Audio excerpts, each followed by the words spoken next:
कल्याण डोंबिवली महानगरपालिका क्षेत्रात अनधिकृत होर्डिंगचा मॅटर पुन्हा एकदा बाहेर आलेला आहे। आज याबाबत भारतीय जनता पक्षाचे नगरसेवक दीपेश म्हात्रे यांनी मागणी केली आहे की अनधिकृत होर्डिंग लावणाऱ्यावर कारवाई करण्यात यावी, सोबतच जे थकबाकी आहे ते वसूल करण्यात यावी।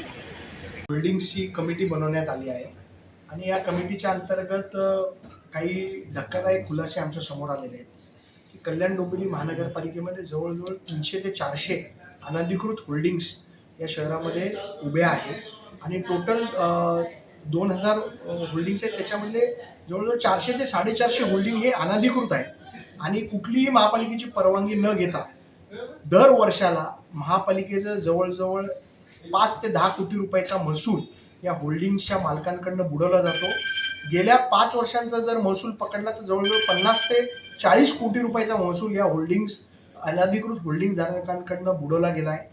तर मी आयुक्तांना आज पत्र देणार आहे आणि याची चौकशी करून या सर्व होल्डिंग्सवरती कडक कारवाई करावी आणि हे होल्डिंग्स ज्यांनी उभे केले त्यांच्यावरती गुन्हे दाखल करावे अशी विनंती मी आयुक्तांना करणार आहे। काही पक्षाचे नेते देखील यामध्ये, पदाधिकारी देखील यामध्ये सहभागी असल्याची बाब समोर आली नाही, पण चौकशीमध्ये हे सगळं समोर येईल। मला असं कुणावर आरोप करायचा नाही, परंतु याच्यामध्ये काही समाजकंटक सहभागी असल्याचा खुलासा काही ठिकाणी झालेला आहे।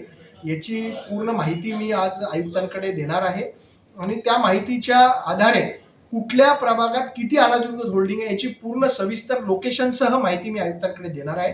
त्याच्यावरती आयुक्तांनी मला आश्वस्त केलंय की याच्यावरती कडक कारवाई आम्ही करणार। मध्ये महापालिकेने एक GR काढला होता अनधिकृत होर्डिंग बाबत की वार्ड ऑफिसरवर कारवाई करण्यात येईल अनधिकृत होर्डिंग, त्या GR बद्दल काय बोलणार आहे? नाही, आता आम्ही कमिटी स्थापन केली आहे, या कमिटीचा निर्णय होईल।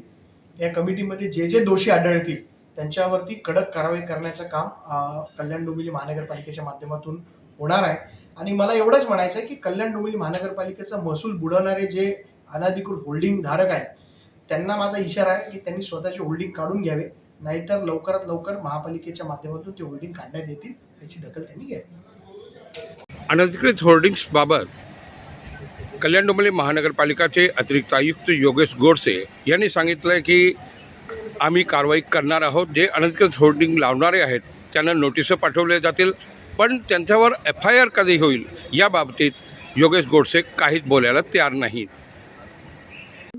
कोणती प्रकारे याच्यात कारवाई करण्यात आली नाही आणि ठोस कारवाईची मागणी, FIR करण्याची मागणी दीपेश म्हात्रे यांनी केली आहे, काय प्रतिक्रिया आहे? कल्याण डोंबिवली महापालिकेच्या हद्दीमध्ये महापालिकेतर्फे होर्डिंगचं सर्वे करण्यात आलेला आहे। साधारणतः 500-550 होर्डिंग त्याच्यामध्ये आहेत। तर त्यापैकी 200-250 होर्डिंग ज्या आहेत त्या परवानगीने घेतलेल्या आहेत। काही ज्या होर्डिंग आहेत त्यांचं रिन्युअल करण्याचं बाकी आहे आणि काही अनधिकृत आढळून आलेले आहेत। मागील काही महिन्यापूर्वी जवळपास 50 एक होर्डिंग ज्या आहेत त्या काढून टाकण्यात आलेल्या आहेत, ज्या अनधिकृतपणे सापडल्या होत्या आणि काही होर्डिंग ज्या आहेत त्या नूतनीकरणासाठी प्रलंबित आहेत। आता नेमक्या पावसाळ्याच्या पुढच्या येणाऱ्या कालावधीमध्ये पाहिलं तर वादळ आणि सोसायटीचा वारा वगैरे अशा पद्धतीच्या ज्या घटना घडतात ज्याच्यामध्ये होल्डिंग ज्या आहेत त्या पडण्याची शक्यता असते। तर या सर्व होर्डिंगची यादी जी आहे ती वार्ड ऑफिसला देण्यात आलेली आहे आणि ज्या काही होर्डिंग ज्या आहेत ज्या अनधिकृतपणे असतील त्यांचा जो काही त्याच्यामधलं सर्वे आलेले आहेत असे सर्व होल्डिंग काढण्याचे आदेश जे आहेत ते वार्ड ऑफिसला देण्यात आलेले आहे। त्याचबरोबर त्यांची स्ट्रक्चरल स्टॅबिलिटी आणि होल्डिंगचं जे काही लाईफ असेल या सगळ्याचं पूर्णपणे अनालिसिस करून ज्या होर्डिंग वीक झाल्या असतील किंवा ज्या धोकादायक झाल्या असतील त्या तातडीनं काढण्यात येतील। याची कारवाई जी आहे ती मे अखेरपर्यंत करण्याच्या सूचना ज्या आहेत त्या वार्ड ऑफिसर्सला देण्यात आल्या। तर महापालिकेचा परत बुडवला जाते 10 कोटी जवळपास आहे आणि वारंवार इंडिव्हिज्युअल होल्डिंग लावते, FIR का करत नाही महापालिका? आपला अधिकारी कारवाई का करत नाही? याच्यावर जो काही थकबाकीचा जो विषय आहे याच्यामध्ये महापालिकेच्या वतीनं जी फीस दरवाढ करण्यात आली होती त्या दरवाढीबद्दल होर्डिंग असोसिएशनचे जे काही सर्वजण आहेत ते माननीय उपमुख्यमंत्री सध्या जे आहेत त्यांच्याकडे त्यांनी अपील दाखल केलं होतं आणि त्याच्यावर तुर्तच स्थगिती त्याच्यात दिलेली आहे त्या दरावर।